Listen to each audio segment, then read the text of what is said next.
handle this, and we'll go over this in a moment. But again, this is just kind of the opportunity overview, and this is going to be your step. You want to move this from your leads into an opportunity as soon as possible. Once you qualify that lead, it's now an opportunity in the system.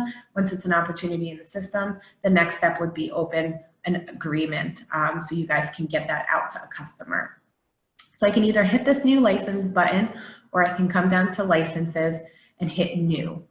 Now, once I create an agreement in the system, when I activate it, what that's going to do is let me know that this has been agreed by both parties. It's been signed. Now it's an active kind of flow of their billing cycle in the system. So when I run a bill run, this will be shown, and it will now update that prospect account that we created by creating an opportunity to an active account in the system. They're no longer going to be a prospect. So when I hit new license, it's going to bring me to this license page, and we're going to walk through what it's like to enter an agreement at this moment.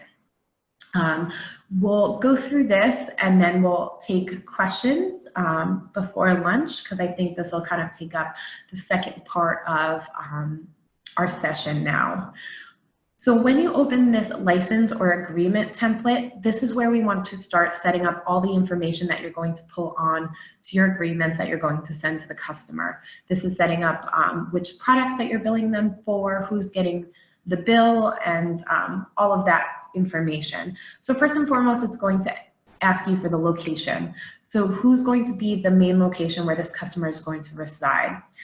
It doesn't mean that down the line, if you don't have a global package where they can book meeting spaces somewhere else, that you can't do that. You can, but at the moment you need to have one main location or home base for each customer. Then the account is going to pull through as that particular opportunity name.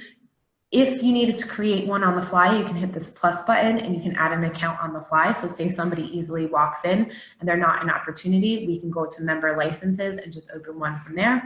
But if I'm opening it from an opportunity itself, it's automatically going to pull through all of the information that I've been populating along the way. Now the billing contact is going to be shown as the only contact on the account. I can easily hit this plus button and put a different billing contact, because the contact is going to be who's going to be signing this agreement, and the billing contact is going to be who's going to receive the initial invoices for payment. It may be the same person, it might be two different people. Now the client type is necessary at this point. You need to choose what type of client this is going to be. And if you're creating an agreement, you should already know this. Are they going to be purchasing a private desk? Am I creating this agreement for a shared desk? Are they going to be a virtual member? Maybe they're not a member at all. Maybe they're going to be dedicated desk. So again, depending on what they're purchasing is the client type that you're going to pull through for this agreement. Now the description is going to be something that's internal to you guys. Some of you guys have to kind of create an internal workflow for this. It's automatically going to pull up as new license, but you can easily come in and put new license move in. Because now next you might want to put, if this customer has a renewal, you can put, you know, IT Dudes renewal 2019. It's just a way for you to describe what kind of license this is to your system. Then we have our license templates. At the moment, we're working on the ability to only allow you guys to pull through the license template that's associated with your location. But at the moment, we don't have that ability. So you'll be able to actually see your particular agreements once we get them from you based on your location. So you'll see some of the agreements are already in here for some of the customers, and the other ones will be updating as we get them. So I can say this is going to be our private office membership. So you're going to find your location, pull through the private office membership or whichever template that you're pulling through based on what the customer is purchasing. The direct debit button or checkbox is something that you're never going to really use unless the customer is going to be sending you direct debits or wire transfers all the time. If that's the case, then you want to use this checkbox, and what it'll do is restrict the customer from making payments to their invoices on the member portal. Usually we suggest that this is only used for our international customers that don't allow payment processors to do ACHs through them, because that's something that's only allowed in the US at the moment. So every other country usually uses direct debit, and they send a report to their financial institution each month, and then they pull the funds from there based on something that was agreed up in the beginning. But again, direct debit is not something you guys will really need to use.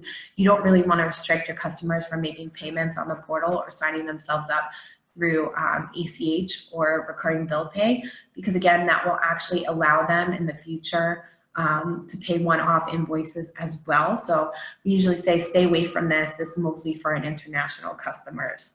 Parking spaces, if you are a city location, you know that some people get these kind of built into their agreements. You'll give them 1 or 2 spots or 3 spots, depending on what you've conversed with them. So you can, this is just a field to kind of record that. If they get only a specific number of spots, you can go ahead and put in how many are allowed for them.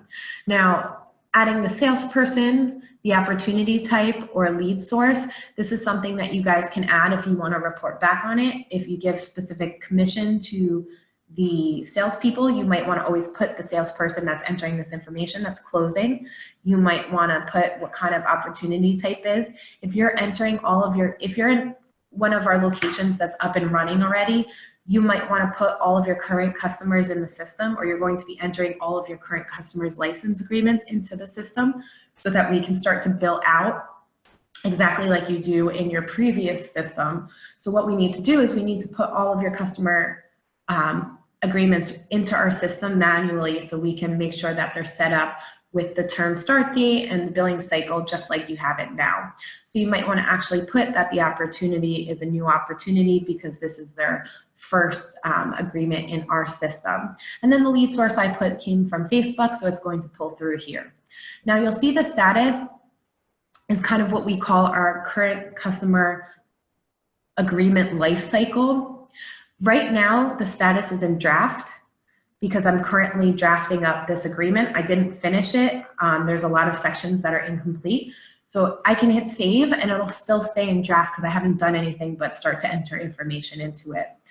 Next, you'll see that a status could say issued, usually, or awaiting e-signature. So usually that means if it says issued, you sent it out via email to the customer. If it says awaiting e-signature, usually it'll update or awaiting counter signature based on you use the e-sign feature. So you sent it out to the customer hasn't signed it yet, or we're waiting for the counter signature. So you have these kind of statuses that will be automatically updated from our system based on how the system or where this license is in its life cycle. So we also have activated. An activated license means that the billing cycle is active. The term start and end dates are now moving forward. You'll have a possible notice given status. You'll have an expiring status. If a agreement is within 90 days of expiration as the term end date, the system will mark it as expiring. You will have a terminated. So really whatever you start to do with this agreement itself, you'll be able to see on the status where it is in its life cycle. We do have the ability to approve agreements. So you guys can actually set up the ability for to restrict a specific number of discounts, or just in general, if somebody creates an agreement, until the person who you designated is an approver, or multiple people are approvers, until they actually see the agreement once it's been completed by the person who's entering it and approve it, it cannot actually be sent out of the system to the customer. So we have an ability to set that up. Some of our customers use it, some of our customers don't, because they trust the people that are entering the license agreements, or they don't have to worry about discounts because they have free reign to offer discounts as necessary. So it's really up to you guys. If you want to use this approved by feature, we can set it up per location. So you guys can tell me if it's something you're interested in. We can go ahead and email the support and work on that individually. And then finally, you have this meeting package. So the meeting package, again, at the moment you guys have standard 2 hour, 3 hours, or 5 hours offerings. So if they get a shared desk membership, you're going to offer them 2 hours. If they have a dedicated desk, they get 3 hours, or a private office, they get 5 hours. Those hours are issued monthly. And again, it's use or lose. If they don't use all 5 hours in that month, whatever they didn't use is not going to roll over, but the next month it's going to replenish for another 5 hours. However, anything above that 5 hours, the system will keep track of it and then now prompt to charge them for those additional hours above and beyond their 5 hours that they've used. They can always see how many hours they have left on their member portal, which we'll show you in a couple hours moving forward. But again, these are your standard meeting packages that you currently offer your customers. So based on these, you can actually move forward with inviting somebody to the system, and then they have those specific number of hours to use. Next is your license term start and end date. This is going to be when this agreement started, when the customer first was set to start their billing cycle. And then the end date is going to be when they have an agreed end date. If it's a 6-month or 1 year or 2-year term, you can easily put that in there. Now you can easily update it. If I wanted to make this 24 months, I can just hit that and it's going to automatically update the end date, so I actually don't have to go in and adjust it manually through the calendar. And next you'll see that we have a contract rolling button. Now if I click in is contract rolling, you'll see that the term start and end date is moved, and you'll see that the end date is now a next review date. So the contract rolling button in our system doesn't do anything. It's more of a system of reference field. That being said, you always are going to have a next review or an end date. This date, whether it's an end date or next review date, will be a date when the billing stops. Now we do that so that you don't have customers rolling on forever and you never use that to come in and possibly upsell them. The whole goal is that after a certain amount of time, you should be checking in on the account, making sure that they're happy, maybe raising their services 3% because they've been here maybe 3 years. Maybe you do that annually. Or again, just coming in and giving the option to upsell or add sell additional items. Now, once you activate this agreement, you can easily extend the term of the agreement. You can renew this and it'll mark as renew. So you have the ability to have multiple options. But again, the contract rolling button is really for your reference. If you're going to allow this to roll for a specific amount of time, technically without an end date, what you would do is mark this as contract rolling, push out maybe a next review date for a couple years so that you can come in then and update it as necessary. Now, I believe you guys require at least 2 months notice. If that's the case, I would just come in here and say we require 2 months notice. Again, this is a field that can be pulled onto the member templates so that it just shows that they're required to give this amount of notice before they can terminate their agreements. Now, if you have no notice, you can go ahead and put 0, but we work in months for this notice button. This date notice given and expected move out date, these are fields that you want to update once you have this information. You never want to fill out this information when you're creating a new agreement. Again, you don't know this information yet. They're just moving in. You don't know if they have notice or move out dates yet. So this is something you want to leave blank when you're just going in to start to add to the agreement itself. And then we have show break dates. Break dates in the system are usually used for longer term contracts. If you have a 10-year agreement that you're putting into the system, you might allow the customer to have the ability to break the agreement as per this day with maybe 3 months notice. So after 3 years of the initial 10-year term, you should know whether they're happy or not. So you might give them an option after 3 years or 5 years to break before the 10-year contract ends, but only on this date with this month's notice. You can also roll break dates if you need to, but again, break dates are just a way to kind of allow an out for a longer term contract if that's what you guys use. Another way some of our customers roll their agreements per se, you have the ability to auto renew your license agreements. This is a handy tool for you guys so that you maybe don't lose track of renewing somebody. So if your next review date is 3/11/2021, or I don't have a contract rolling and this is their end date, what I might say is after a 2-year term, I'm going to have the system automatically renew this agreement. Since they're a rolling customer, I'll say after 2 years, because maybe I've decided now that every 2 years we should up automatically a percentage of their services so that they stay relevant and we're relevant in what we charge. So I'm going to say, yes, I want to automatically renew this license agreement on this day. Now, the system will automatically populate the next day after the end date, but you can update this to something else if you need be. It'll then ask you how many months you would like to automatically renew this agreement for. So I can push this another 2 years out. I can push this 3 years out, 6 years out, as long as you want. So the system will just renew itself after that amount of time and push it out for another additional 3 years or 4 years.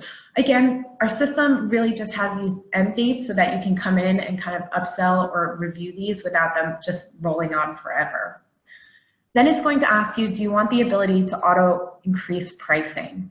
You can say no, or I can say yes by renewal date. So on this day, when this license renews or this agreement renews, I want to increase their rent by 3%. If they have any services, I want to do that by 2%. Or if they're a virtual client, I might say I'm going to raise it by 5%. Now, when this agreement automatically renews, based on which products that they have that they're paying for, the system will know to increase those products by a percentage that you guys mark here. So it kind of does the work for you and will automatically charge them that new additional monetary amount based on what you put here if you want to use the system to do that. Now you have your address details. If I have the address under the member account or I've added it to the opportunity, it'll automatically pull through here. At the moment, I didn't put any of that information in, so I can go ahead and type in their address as necessary, or I can use the copy site address. If your site address is going to be what they're using as their initial address, you can come in here and you can pull through your location address and mark that as a billing address as well. Next, we're going to add your products to the agreement. And products are separated into 3 areas. You have your offices or your dedicated desks under office schedule. Anything that you add to the agreement here is what's going to start to populate your occupancy report. Then you have all your virtual services. Anything that has to do with your virtual memberships or virtual services, I'm going to add here. And then finally, we have our contract services. Contract services are going to be pretty much your memberships or any recurring monthly charge that doesn't fall under the virtual or office category, dedicated space. So the reason we separate them is because if you add an office to an agreement, you will need to terminate the agreement to release that office into the occupancy or vacant category once again. But if you have maybe an extra telephone port on here and they want to cancel just the telephone port, it's not as strict, so you can actually just go ahead and remove or terminate that particular product from the contract services instead of worrying about terminating the whole agreement. So we separate it so you don't always have to terminate the whole agreement and create a new one if you're just removing a small monthly charge. The only time you actually need to terminate the agreement and start fresh is if they're going to add a different or move to a different office and or dedicated space, because again, the system wants to now terminate that and release it back into the vacancy so that the system knows that now that's released and they're going to move somewhere else, because anything that's under office schedule is going to start populating your occupancy report. So if I click into, say, office schedule, because I'm going to add an office to their agreement, I have the ability to choose which office I'm going to pull through. So whether they're looking for a dedicated desk or they're looking for a private office 106, I'm going to pull through private office 106 because that's what they're looking to purchase. It's going to tell me how many workstations are here based on the product information I asked. So it's going to tell me they have 4 desks or workstations in this particular office. They're going to be charged sales tax for this office because we charge sales tax for that particular product. I can update it to a different sales tax or non-taxable if I feel that's necessary. When we bill this particular office, it'll pull a from and to date onto the invoice, so it'll show them which month we're charging them for.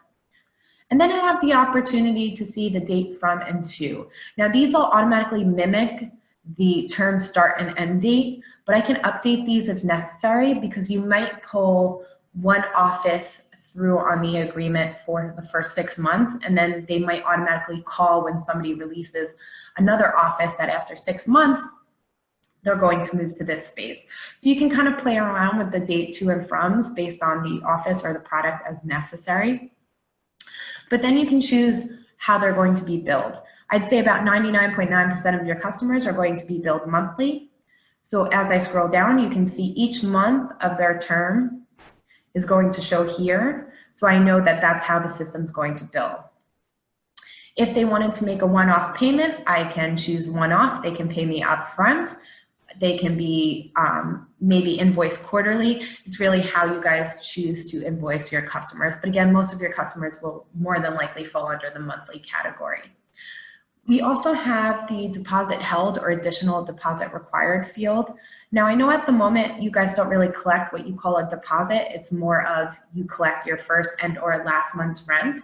So if you collect your last month's rent ahead of time, and it's something that you current customers that currently have space occupied in your facility, when you enter your current members' license agreements into the system, under deposit held, if you've already collected their last month's agreement, you want to put it under deposit held so we know that you've already collected that amount that you're then going to have to give back or offset it to maybe their actual last month's rent in the future. So deposit held is really going to be what you've collected already ahead of time for their last month's rent. Now, additional deposit required, because again, in our system, we can't put last month's rent. It's just not the way that the verbiage in our system is. What your customers will see on their agreement, deposit will map to, again, the last month held field, but internally it's just called deposit. So that's something that the customers won't see, but on your end, you just need to know that the deposit is going to match the last month. So if you haven't collected it, but you want to collect that last month's rent at time of initial invoice, you want to put it under additional deposit required. So deposit held is something you've already taken when you're entering this agreement into the system. You already have that in your hands or your possessions. So all of you customers that have current customers in your system that you're going to be adding, you want to put their last month that you collected here so the system knows that it's already been collected and they don't need to invoice for it. If you're putting new customers into the system, you want to put it under additional deposit required so that it shows up on the initial invoice as what you need to collect in advance before they move in. You have the ability to bill on what we call the anniversary date. If a customer is starting on the 12th of the month and you want to bill that customer on the 12th of the month every month, you would have this marked because that would be billing on what they call their anniversary date, which is the date they started. Now, I know you guys bill on a first through 31st bill cycle, so the system is automatically going to prorate either the first and or second payment in the system. So more than likely, you guys want them to prorate the first payment. So if that happens and they start on the 12th of the month and I scroll down, you will see that the list price is $25.50 for this office. I'm not giving them a discount, so the monthly price ends up $25.50, but the system is automatically prorated the first month to be $16.45.16 because they started on the 12th of the month. So the system will automatically do the math for you, so it knows the first month's proration amount is going to be this price, and that's going to show on what they owe for the first month automatically. And finally, auto escalate button is going to be if you've marked this particular agreement to be auto renewed, that button that you can increase price on a specific date or not, you just renew it. And you want this particular product to be included when this auto renews, this auto escalate button should be checked. If you want the office to pull through, but not maybe the phones because they want to drop that after a year, you would just simply unclick this and it wouldn't be included in the renewal when the system automatically renews this particular agreement.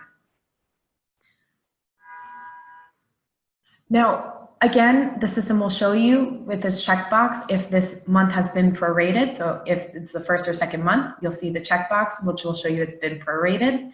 And then Invoice Now should be checked if this is a new customer coming into your facility. This Invoice Now means the system's automatically going to invoice them for the first month, as well as whatever you have under deposit required or last month required. It'll automatically charge that on the initial invoice. If for some reason you're waiving the first month, you can either mark it as discounted as 100%. And if I hit tab, you'll see now the system will step the agreement. So it'll push the deposit all the way down and it'll mark the monthly price as 0 because I'm giving a full discount. So instead of just not invoicing them at all, you would want to invoice them now and show them that you've discounted them at 100%. Now, since the agreement step, you can easily then come in and say, I only wanted to discount the first month, mark this as 0 again, and it'll now move all of the additional discounts down to 0 as well. So it only discounts the first month as free, as maybe something that you guys chose to do in the future. So the discount, again, is going to step the agreement all the way down, but you can update the discounts per month as need be. Maybe you're giving them a $100 discount for the first 6 months and then only $50 after that. So you can come in and you can start to work on that based on the discounts that you're offering.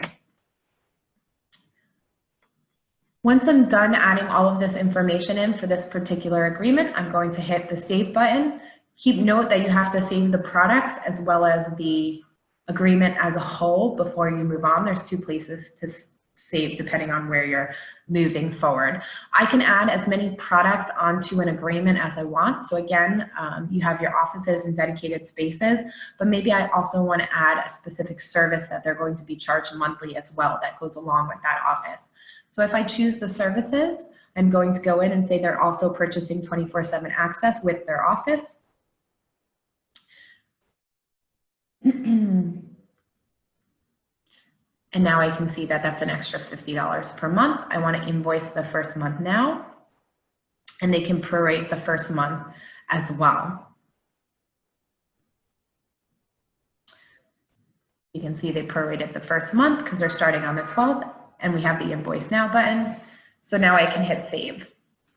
So now they're, again, moving into Private Office 106 with 24/7 access. And then I move down and I have additional charges to initial invoice. Now this is the place where I can add those one-off charges at time of signature that I want to not add to the agreement because these are not going to be recurring monthly charges, but the system will allow me at time of initial invoice creation to add one-off charges that I might need to get in there. So say they wanted an accent wall painted, or they need 3 additional key fobs. I'm going to add these additional charges, these one-time fees that aren't going to be considered recurring monthly charges, but I need to get them on the initial invoice so they can be charged at once, all up front together. I can go ahead and add these charges directly to the initial invoice. So any charges that are going to show up on that initial invoice upon activation, once they've signed the agreements, are going to show here. So if I don't see something here, like the additional deposit required for the last month, I know it's not going to show up on the invoice. So I may want to go back in, click this edit button, and add the additional deposit required so I know the system's going to charge us for it.